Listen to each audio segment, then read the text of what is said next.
Hey everybody, today's video is called How Should Travel and Missionaries Be Treated?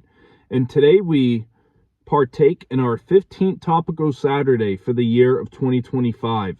And we are in the middle of a transition point right now in our Minor Prophet books study. We just finished the book of Joel yesterday, and we're going to be kicking off Amos this upcoming week.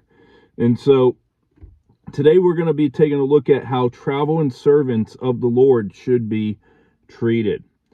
And I realize, if you paid attention last year, we are surpassing Topical Saturdays already for what we did of last year through November.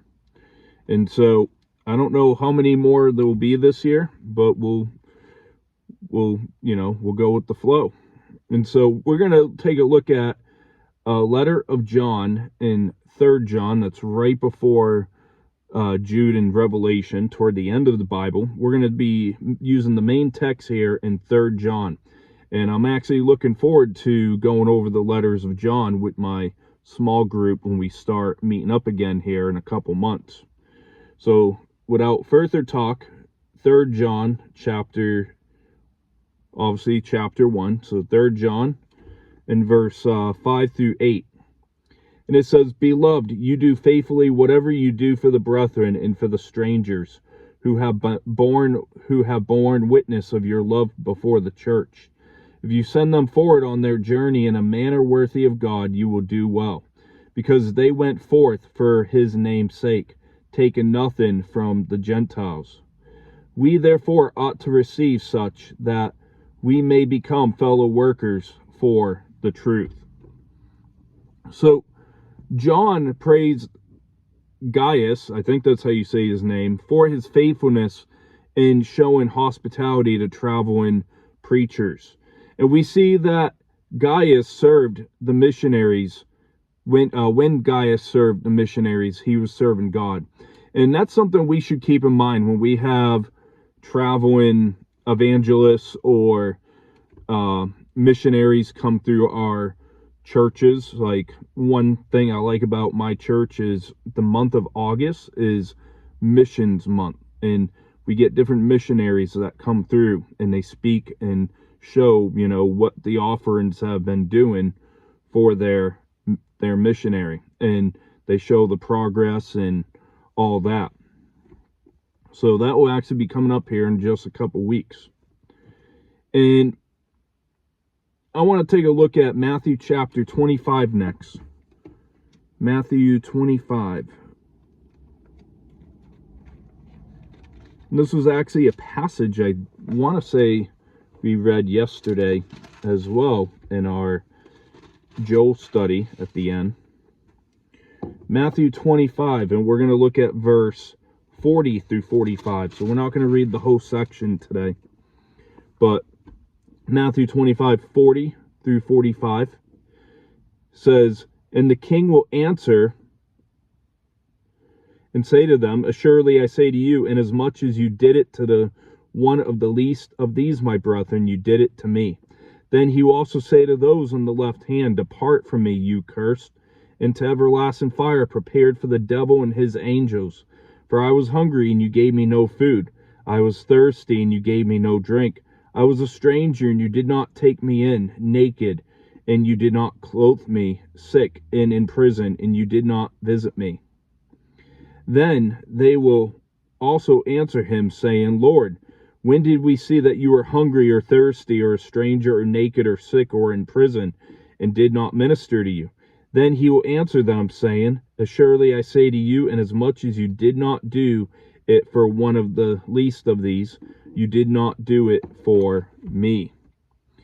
And so this is what Jesus will say at the final judgment. And as I mentioned, we went over this yesterday talking about our Joel study. So I didn't even think that this was going to line up back-to-back days. And when Saul persecuted Christians, let's see what Jesus had to say to him. We covered this as well. So it's kind of just, like a part 2, but with a topical focus today. In Acts chapter 9, verse 4, it says, Then he fell to the ground and heard a voice saying to him, Saul, Saul, why are you persecuting me? So whatever we do for the people of God, we do it to Jesus himself, whether good or for evil. And that's something we should keep in mind. How essentially how we treat others is how we treat our Savior. And one more verse I want to go over here in the book of Philippians, chapter 4, verse 15. And it says, Now you Philippians know that also in the beginning of the gospel, when I departed from Macedonia, no church shared with me concerning giving and receiving, but you only. So the Apostle Paul was grateful for the Philippians who provided him ample support, while no other churches cared for his needs or financial needs. And even today, there's many missionaries that lack a supporting church. They lack support and participate in churches. And today, sad to say, in American culture, a lot of churches are just focused on themselves. They're not actually focused on reaching the lost across, their community or around the world. And we see, just like with the Philippians, there was no other church that shared giving and receiving. And in conclusion, the answer to our video today, our Topical Saturday, is travel and missionaries should be blessed through connected churches as Christ is served when they are served. So keep that in mind. And I hope that wherever you go to church, that you can also see missionaries being supported through the local body that you attend.